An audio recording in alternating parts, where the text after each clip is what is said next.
The first thing I heard wasn't the sirens, it was the silence.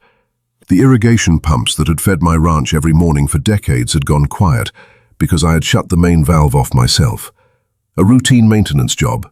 4 hours, maybe 5. Nothing unusual. Then came the screaming. "You can't do that!"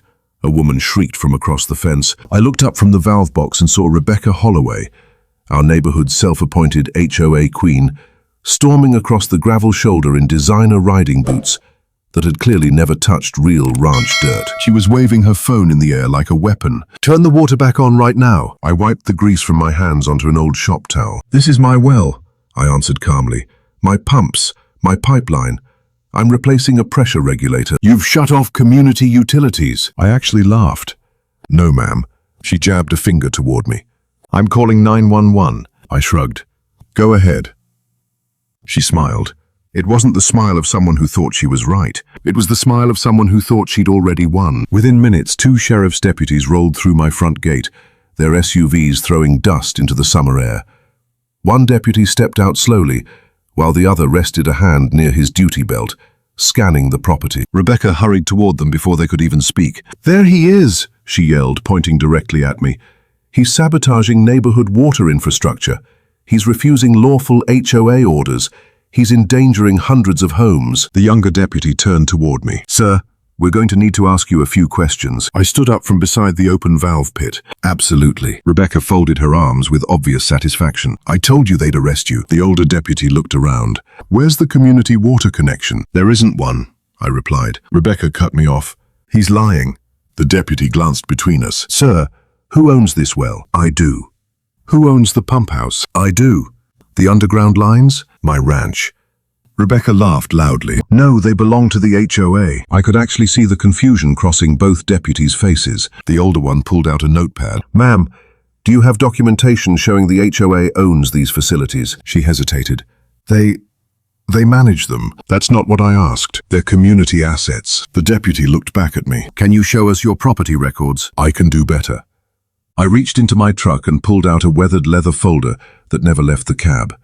Every deed, survey, easement, well permit, and county filing was inside. The deputy spent nearly a full minute flipping through the documents. His expression changed, then changed again. Finally, he looked directly at Rebecca. "Ma'am." Her confident grin grew even wider. "Yes? I'm having trouble finding any indication your HOA owns any part of this water system." She stepped closer. "That's impossible." The deputy held up the survey. "It shows the entire well field, pump stations, storage tanks, and pipeline are entirely inside this gentleman's property." Rebecca's face lost its color. She reached for the paperwork. "No. That's outdated. It was certified by the county 6 months ago." She stared at him, then at me, then back at the deputies. Without warning, she pointed at me again. "He's forged those records." The younger deputy looked stunned. "You believe he forged county-recorded property documents?" "Yes." At that exact moment, another pickup truck rolled into my driveway. An older man climbed out wearing faded jeans, dusty boots, and a county identification badge clipped to his belt. Every deputy on scene recognized him instantly. The older deputy whispered under his breath, "Well, this just got interesting." The county official looked directly at Rebecca before saying one sentence that made every person standing there go completely silent. "Someone has been lying about who owns this water system for nearly 8 years, and he wasn't looking at me." For a few seconds, nobody moved. Rebecca Holloway stood frozen beside the deputies, her mouth slightly open as if she wanted to argue but couldn't decide where to begin. The county official hadn't taken more than 3 steps onto my driveway before every eye was on him. I knew exactly who he was. Harold Bennett, 68 years old, County Water Resources Supervisor.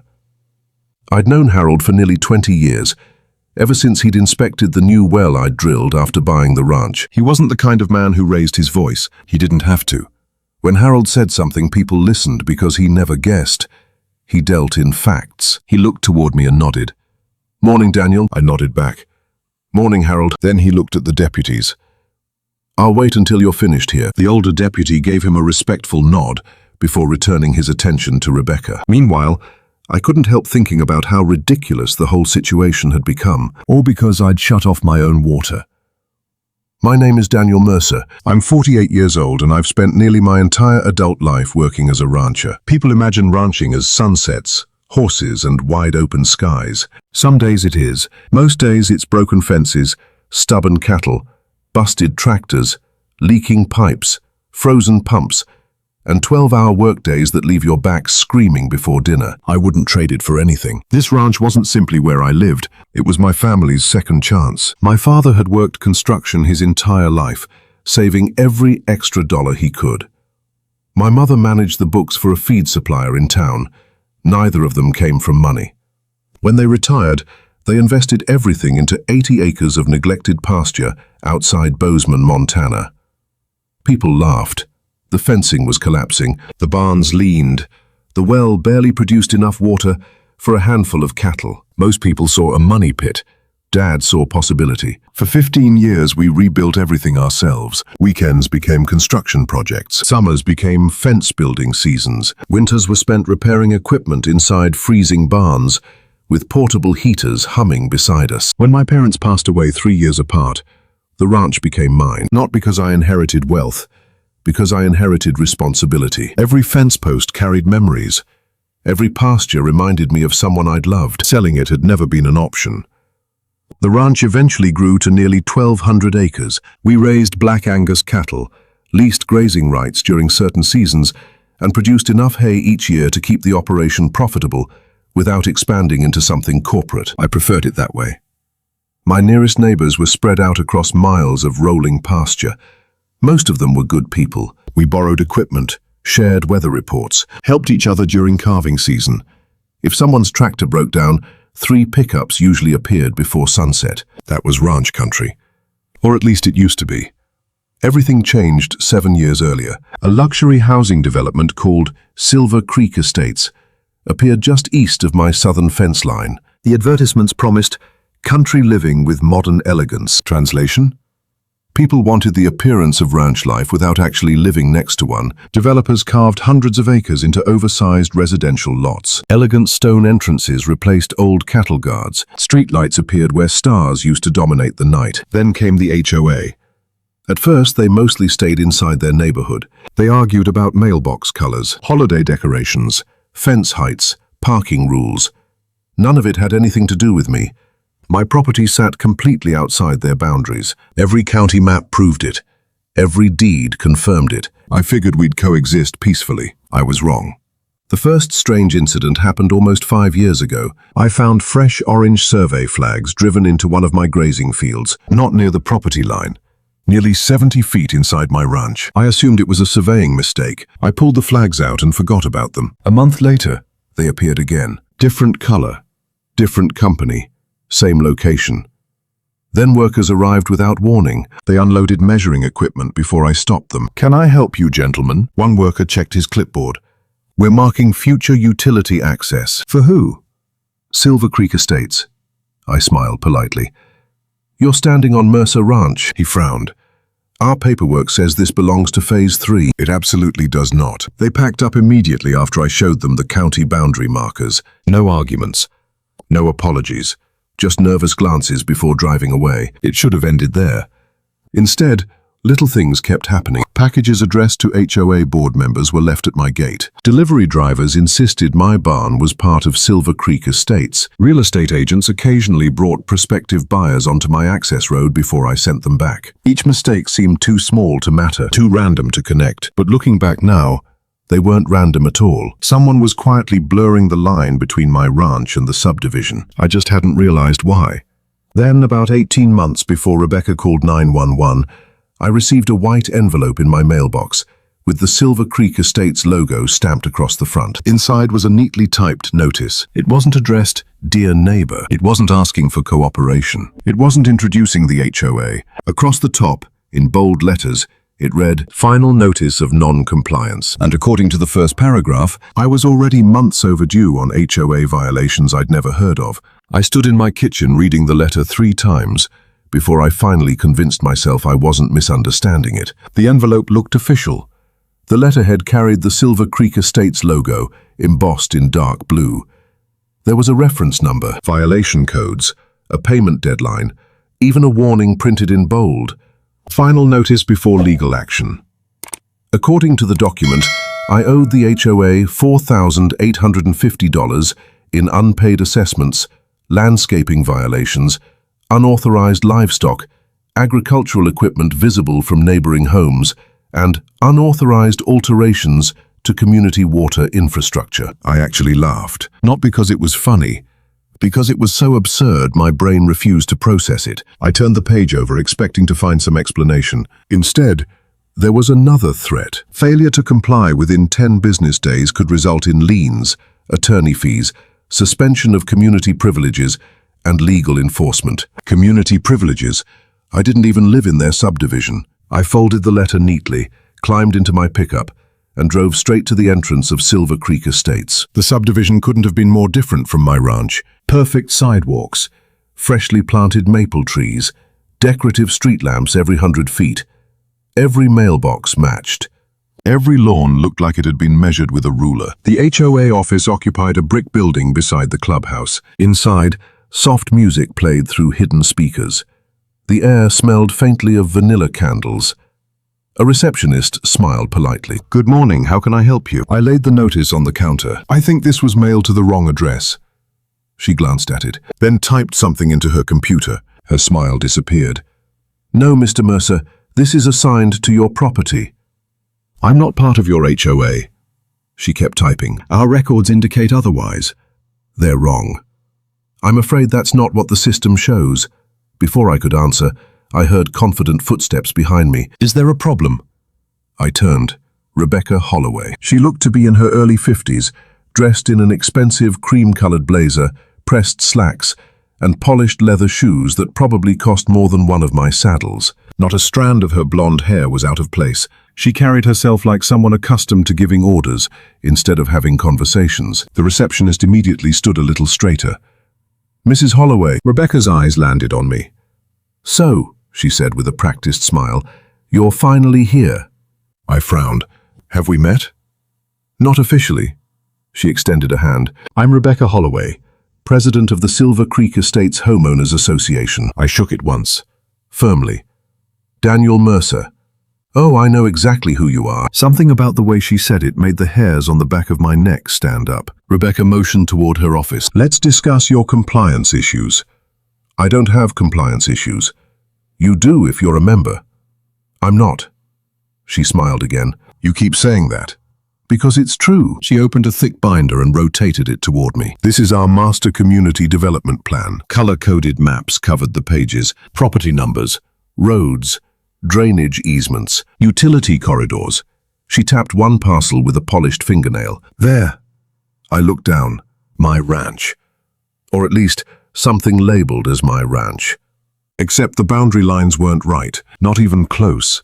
According to her map, nearly 400 acres of my southern pasture had somehow become part of Silver Creek Estates. I stared at it.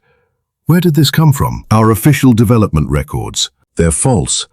They've been on file for years. My county deed says otherwise. Rebecca leaned back in her chair. "The county makes mistakes." I laughed once. "The county doesn't accidentally move property lines by hundreds of acres." She didn't laugh. Instead, she folded her hands. "Mr. Mercer, you have two choices." "I'm listening." "You voluntarily comply," she paused, "or we'll enforce the covenants." I blinked. "You think your HOA can enforce rules on land you don't own? We've done it before." That sentence stayed with me, not because of what it meant, because of how casually she said it. Like this wasn't new, like there were other people. Over the next several months, the letters kept coming. Each one demanded more money. Late fees, interest, attorney costs. Soon the claimed balance exceeded $18,000. Then strangers started appearing on my property. Landscape inspectors, architectural compliance officers, HOA contractors. Every one of them claimed they had authorization to inspect my ranch. Every one of them left after I demanded they produce a legal document. None ever could. Then came the cameras. One afternoon, I noticed a white SUV parked outside my south fence. Rebecca sat inside with binoculars, writing notes, photographing my cattle, recording tractors moving between pastures. When I walked toward her vehicle, she calmly rolled up the window and drove away. I thought the harassment couldn't get any stranger. I was wrong. About 3 weeks later, I came home from town to find bright yellow notices stapled to my barn doors. Brake inspection failed. Unauthorized structures. Removal required. One notice had been nailed directly into the weathered oak my father had installed 30 years earlier. I ripped it down, anger rising in my chest. As I turned, I noticed a black luxury SUV pulling onto my driveway. Rebecca stepped out with two men wearing polo shirts embroidered with the HOA logo. She didn't ask permission. She simply started walking toward my barn. I met them halfway. "You need to leave." One of the men pulled out a clipboard. "We're conducting an official compliance inspection." "No, you're trespassing." Rebecca folded her arms. "This property falls under association jurisdiction." "It absolutely does not." She looked at the two inspectors. "Continue." Neither man moved. They looked at me. Then at the no trespassing sign mounted beside the gate. One quietly asked Rebecca, "Do we actually have legal access?" Her smile disappeared for the first time. "You work for me," she snapped. "I asked," the inspector replied carefully, "because if he's right..." Rebecca cut him off. "He's bluffing." I reached into my pocket, pulled out my phone, and dialed the county sheriff's office. "I'd like to report 3 trespassers refusing to leave my ranch." Rebecca's expression hardened. She stepped closer until we were only a few feet apart. Then, in a calm voice barely above a whisper, she said something that made me realize this wasn't about HOA rules anymore. "We're not after your fines, Mr. Mercer," she smiled coldly. "We're after your land." Rebecca's words echoed in my head long after the sheriff's deputy escorted her and the two inspectors back to the road. "We're after your land." She had said it quietly enough that the deputy hadn't heard it. The two inspectors looked uncomfortable, avoiding eye contact as they climbed into their SUV. Rebecca, on the other hand, wore the same confident expression she'd had since the first time we'd met. As she closed her driver's door, she smiled at me through the windshield. Not a friendly smile. The smile of someone convinced the ending had already been written. She drove away. I stood in my driveway watching the dust settle, realizing this had never been about a few HOA dues or ugly barns. Someone wanted my ranch. The question was why. The next morning, I called the only attorney I'd ever trusted. Sarah Whitmore had been practicing real estate and property law in Bozeman for nearly 25 years. She wasn't flashy. She didn't advertise on billboards.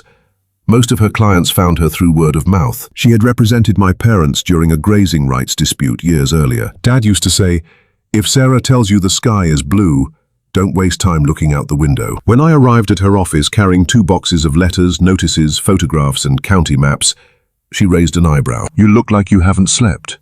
"I haven't."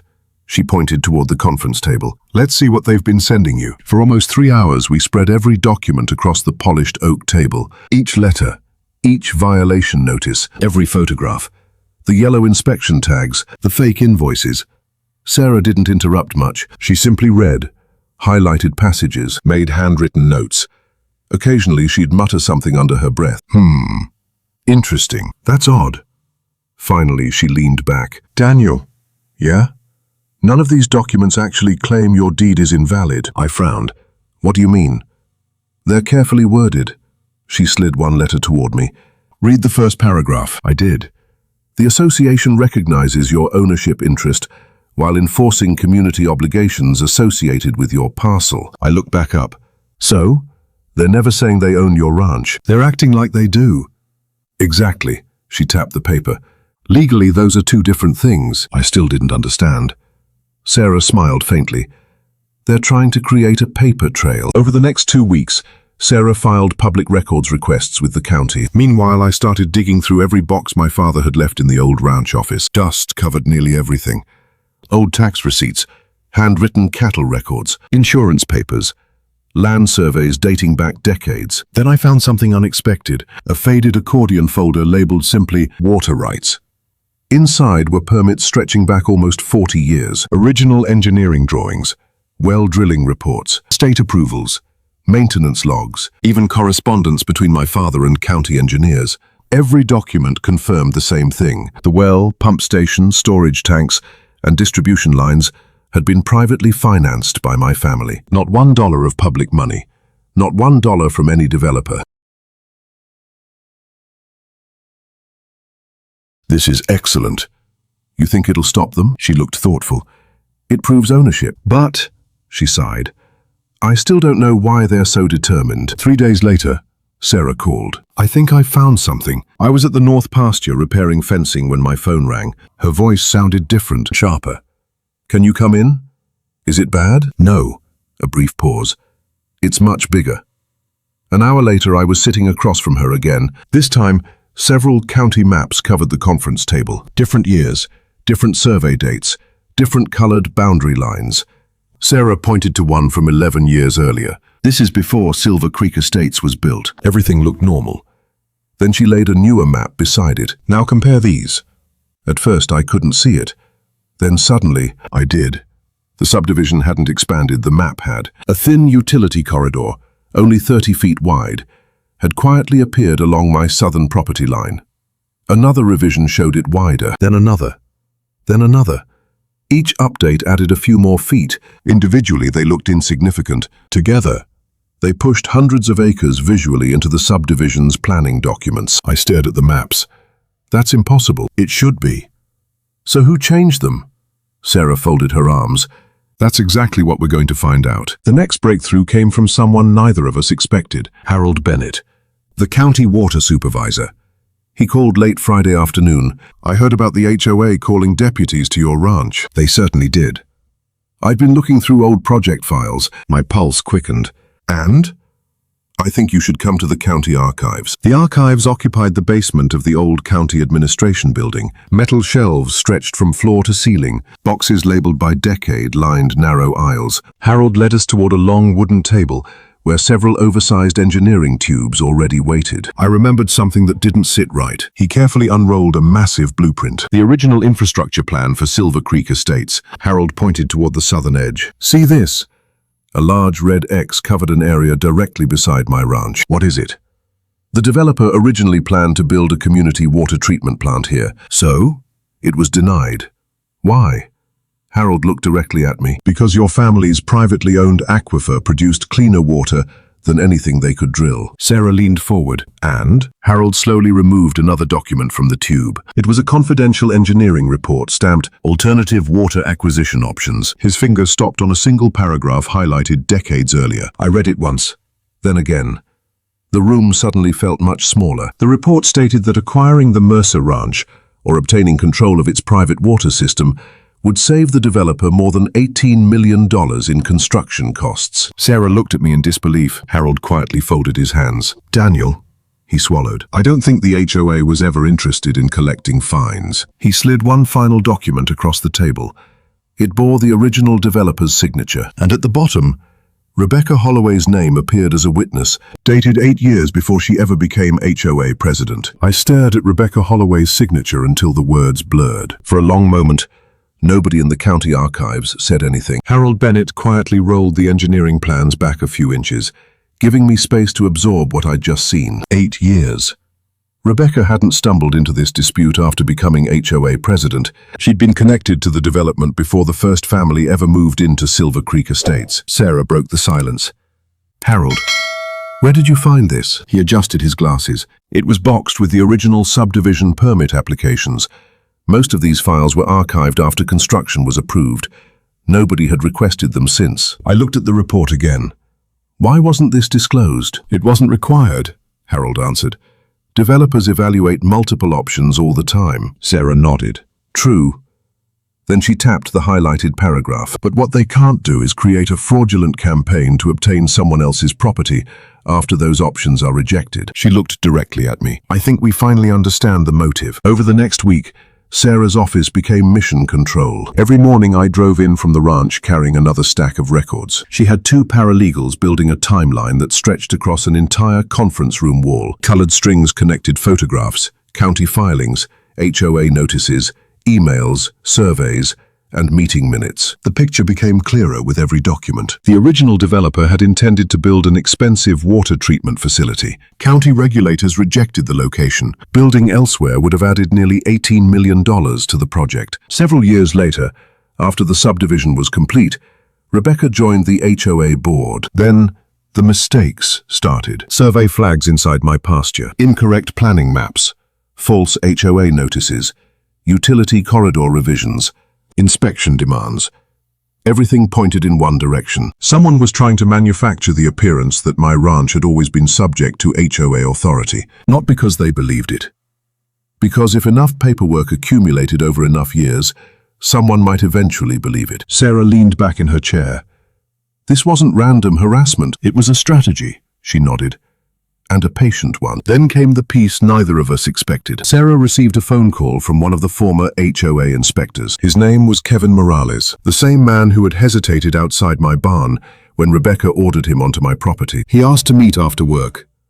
Not at his office, not at the courthouse. A quiet diner outside town. Kevin arrived wearing jeans and a baseball cap instead of his company polo. He looked over his shoulder twice before sitting down. I don't have much time. Sarah didn't waste any. You said you had information. He slid a flash drive across the table. I made copies before I quit. My pulse quickened. Copies of what? Internal HOA emails. Sarah's eyes narrowed. Were you authorized to keep them? No. Then why did you? Kevin looked at me. Because what they were asking us to do wasn't right. He rubbed his hands together nervously. Rebecca told inspectors not to write reports based on what we actually found. What were you supposed to write? He swallowed. Anything that made your property look abandoned, unsafe or non-compliant. I felt my jaw tighten. So the violations were fabricated? Most of them. Sarah asked quietly. Can you prove that? Kevin nodded once. That's what's on the drive. Back at Sarah's office, we opened the files. There were hundreds of emails, inspection schedules, internal memos, board discussions. One folder was labeled simply Mercer Property. Inside were dozens of messages. Most were routine. Then Sarah opened one sent by Rebecca herself. The subject line read, Long-term acquisition strategy. The room went silent. Sarah read aloud, Continue documenting every visible issue regardless of jurisdiction. The objective is to establish a continuous record demonstrating neglect and regulatory non-compliance. Legal leverage increases with documented history. Another email followed. Do not engage in discussions regarding county ownership records. Refer all questions to the association's planning documents. Then another. Water access remains the priority. Once control is established, infrastructure integration becomes financially viable. Sarah slowly lowered the papers. They put it in writing. I could barely speak. They actually put it in writing. Word spread faster than we expected. Not through the news. Through the neighborhood. Former HOA board members suddenly stopped returning Rebecca's calls. Contractors cancelled meetings. One board director quietly resigned. Even homeowners inside Silver Creek Estates began asking questions during board meetings. Rebecca responded the only way she knew how. She doubled down. 3 days later, I found bright orange foreclosure notices taped to my ranch gate. They claimed the HOA had initiated proceedings to recover unpaid assessments exceeding $62,000. The documents looked official. County seals, legal language, court references. Sarah took one look and immediately smiled. I blinked. You're smiling? Because they're desperate. She pointed to the bottom of the notice. They copied the county seal. So? So that's not the county's current seal. I looked closer. She was right. It was an outdated version retired years earlier. Then she showed me something else. The case number printed on the notice. It didn't exist. Rebecca hadn't just crossed a legal line. She'd sprinted across it. The following morning, Sarah filed our lawsuit. Not just for trespass, not just for harassment, fraud, slander of title, abuse of process, intentional interference with property rights, civil conspiracy.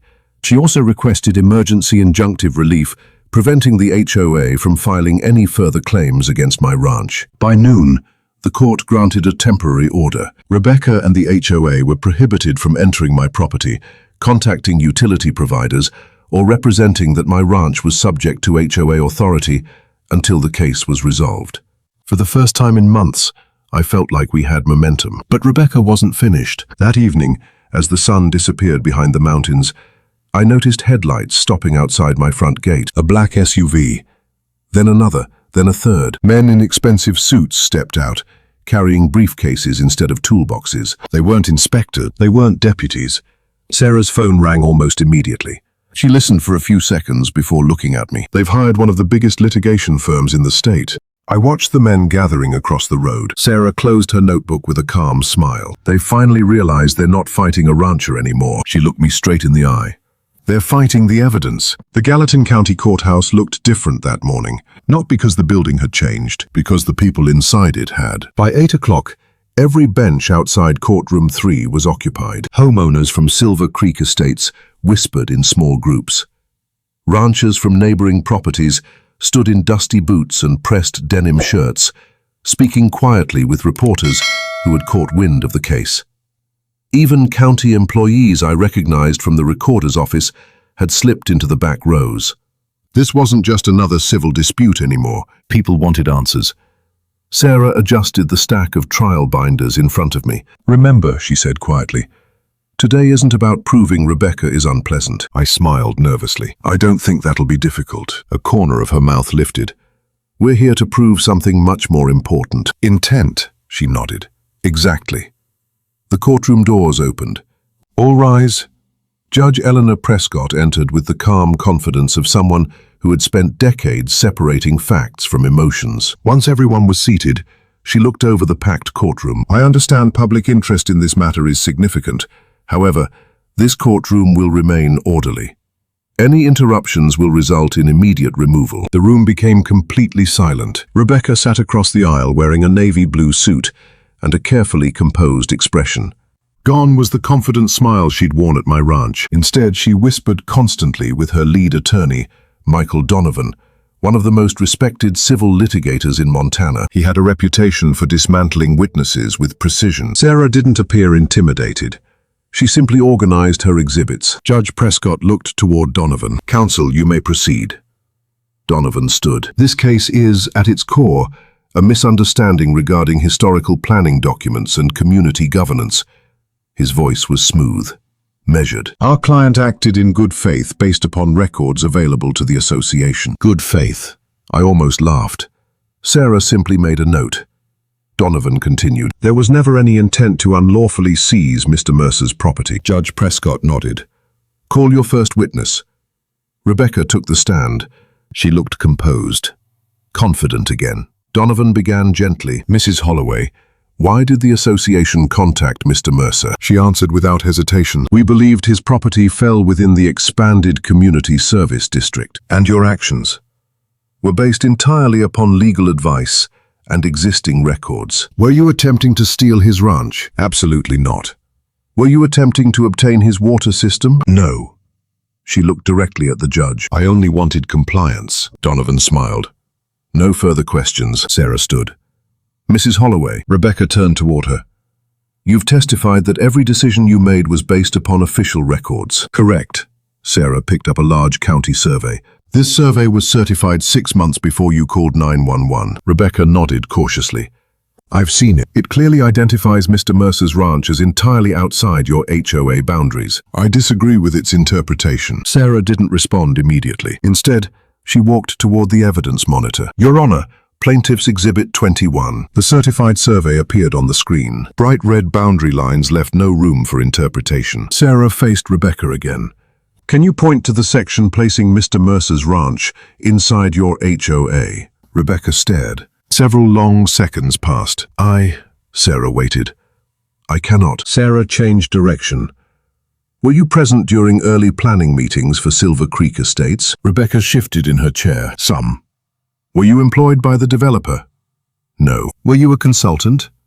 "I attended meetings." Sarah held up another document. "The engineering report found in county archives lists you as an official witness." Rebecca's attorney stood. "Objection. Foundation." Sarah calmly handed copies to both the judge and opposing counsel. Judge Prescott reviewed the signature page. "Overruled." Rebecca's shoulders stiffened. Sarah approached slowly. "So I'll ask again.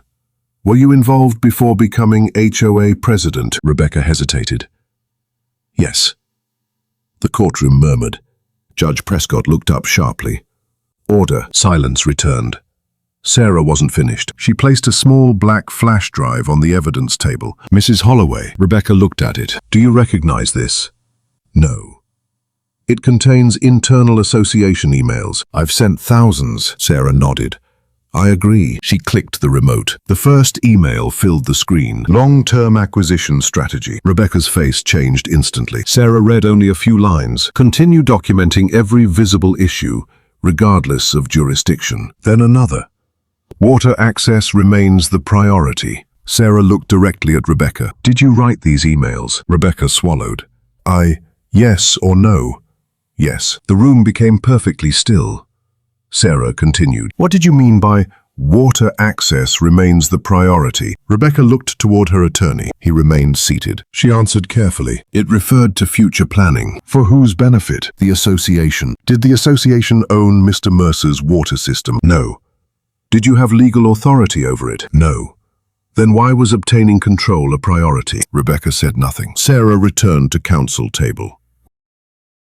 I'd like to call Harold Bennett. Harold walked confidently to the witness stand. After being sworn in, Sarah asked one simple question. Mr. Bennett, based upon your 34 years with County Water Resources, who owns the Mercer Ranch well, pump station, storage tanks, and distribution system? Harold answered without looking at a single document. Daniel Mercer.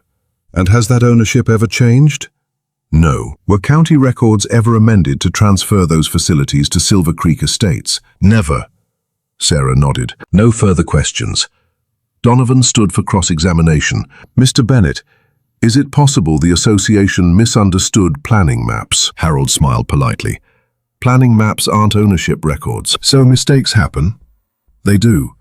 Could this simply be one? Harold looked directly at him. A mistake happens once. He paused. This continued for 8 years. The courtroom fell silent again. Judge Prescott removed her reading glasses and looked toward both attorneys. I believe we're approaching the central issue. She turned to Sarah. Counsel. Sarah stood slowly. Your Honor, before the defense rests, the plaintiff has one final exhibit. She lifted a sealed evidence envelope. I believe this document will resolve every remaining question before the court. Even Donovan's confident expression faded. Judge Prescott leaned forward. You may proceed. The courtroom became so quiet that I could hear the faint hum of the overhead lights. Sarah carried the sealed evidence envelope to the clerk's desk without rushing. She had spent months building this case, and somehow she looked calmer than she had on the day we first spread Rebecca's letters across her conference table. Judge Eleanor Prescott watched carefully. What is plaintiff's final exhibit? Sarah answered, a certified chain of title and recorded easement history, obtained directly from the Gallatin County Recorder's Office, accompanied by sworn affidavits from the recorder, the county surveyor, and the Water Resources Department. The clerk handed copies to the judge and opposing counsel. Donovan flipped through the first few pages, then stopped. His shoulders dropped almost imperceptibly. Judge Prescott continued reading. Every few moments, she highlighted another paragraph with her pen. Finally, she looked. Mr. Donovan. Yes, Your Honor? Do you dispute the authenticity of these certified county records? He hesitated. No. Do you dispute that Mr. Mercer has held uninterrupted title to the ranch, the well, the pump station, and every associated water line since inheriting the property from his parents? Another pause. No, Your Honor. The words echoed through the courtroom. For the first time since this nightmare had begun, the defense had admitted the truth. Judge Prescott folded her hands. Mrs. Holloway. Rebecca slowly stood. I have one question. Rebecca nodded nervously. If these records accurately establish that neither the association nor the developer ever possessed legal authority over Mr. Mercer's property, the judge paused. Why did your organization continue issuing fines, conducting inspections, filing enforcement notices, and contacting law enforcement for nearly 8 years? Rebecca looked toward Donovan. He remained silent. She swallowed. We believed. Her voice cracked. We believed the planning documents supported our position. Judge Prescott raised an eyebrow. Even after county officials repeatedly informed you otherwise? Rebecca didn't answer. The silence said enough. Judge Prescott removed her glasses and looked across the packed courtroom. The court has reviewed thousands of pages of documentary evidence. She glanced toward Sarah. The plaintiff has demonstrated a consistent pattern of harassment, trespass, fraudulent misrepresentation, and intentional interference with private property rights. She turned toward the defense. The evidence also establishes that these actions were not isolated mistakes. Her eyes settled on Rebecca. They were deliberate. A murmur swept through the gallery before the bailiff restored order. Judge Prescott continued. This court finds in favor of the plaintiff on every major claim. I closed my eyes for just a second. After months of uncertainty, it was over. The judge wasn't finished. The court permanently enjoins the Silver Creek Estates Homeowners Association from asserting any ownership interest, regulatory authority, or enforcement power over Mercer Ranch. She continued reading from the judgment. All recorded notices, liens, assessments, and enforcement actions filed against the plaintiff's property are declared null and void. Sarah quietly squeezed my arm. Judge Prescott continued. The plaintiff is awarded compensatory damages for financial losses, attorney's fees, emotional distress, and interference with lawful business operations. Then came the sentence no one expected. Based upon the evidence presented regarding fabricated documents and false representations to public officials, this matter is hereby referred to the Gallatin County Attorney and the Montana Attorney General for review of potential criminal violations. The entire courtroom erupted. Reporters rushed toward the doors. Homeowners exchanged stunned looks. The bailiff shouted for order. Rebecca simply sat down. She looked smaller than I'd ever seen her. Not defeated by emotion, defeated by facts. Outside the courthouse, cameras were already waiting. Microphones surrounded Sarah before she reached the steps. A reporter asked, "Ms. Whitmore, what does today's ruling mean?" She smiled politely. "It means property rights still matter." Another reporter turned to me. "Mr. Mercer, how does it feel to finally win?" I looked back toward the courthouse. I never wanted a headline. I paused. I just wanted to be left alone to ranch the land my family spent a lifetime building. Several homeowners from Silver Creek Estates approached me hesitantly. One older gentleman extended his hand. "I'm sorry." I looked at him. "For what?" "We believed what we were told." Another homeowner shook her head. "We had no idea the board was doing this." I shook every hand that was offered. None of them had sent the letters. None of them had called 911. Most had simply trusted the people they elected. The consequences came quickly. Within 48 hours, Rebecca Holloway resigned as HOA president. 3 other board members followed. The association's management company terminated its contract. The developer that had quietly advised the board for years publicly denied involvement. But state investigators announced they would review historical communications connected to the subdivision's original planning. Harold Bennett called me a week later. "You hear the latest?" "No." "The county officially updated every digital property map." "Were they wrong?" "They're perfect now." I smiled. "No more confusion?" He chuckled. "Not unless someone ignores the truth on purpose." A month later, I walked to the same valve box where all of this had exploded. The new pressure regulator worked perfectly. The pumps hummed with their familiar rhythm. Water flowed through the underground lines exactly as it always had. The cattle gathered near the stock tanks, completely unaware that a courtroom battle had decided nothing more than what they already knew. This ranch had always belonged here, and so had I. A year has passed since the judge's ruling, and life on the ranch has finally settled back into the rhythm I missed so much. Most mornings begin the same way they always did, with a cup of black coffee on the porch before sunrise, checking the weather, listening to the cattle stir, and watching the first light roll across the pastures my parents worked so hard to build.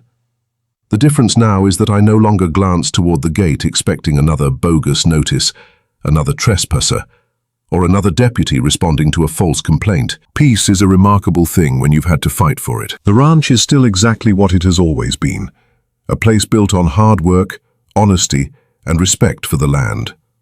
The fences still need repairing, the pumps still need maintenance, the cattle still manage to find new ways to test my patience. But every challenge feels like a normal part of ranch life again, not another chapter in someone else's campaign against me. Looking back, I realized this fight was never just about water. It was about standing firm when someone with authority, or the appearance of authority, tries to convince you to surrender what is legally and rightfully yours. If I had paid those first fake fines just to avoid conflict, or signed paperwork without reading it carefully, the outcome might have been very different. The biggest lesson I learned is simple. Never assume an official-looking letter is automatically legitimate. Verify the facts. Keep your records organized, seek qualified legal advice when necessary, and don't let intimidation replace the truth. Facts may take time to surface, but when they're backed by evidence, they're incredibly powerful. Thank you so much for spending your time with me and following this journey from beginning to end. I truly appreciate every one of you. Now I'd love to hear from you. Have you ever dealt with an HOA, a difficult neighbor, or someone who tried to claim authority they didn't actually have? Share your experience in the comments. I read them, and your story might encourage someone facing a similar situation. If you enjoyed this story, please like the video, subscribe for more gripping HOA and property rights stories, and turn on notifications so you never miss a new upload. Until next time, take care of the people you love, stand up for what's right, and remember, the truth may take the long road, but it almost always arrives.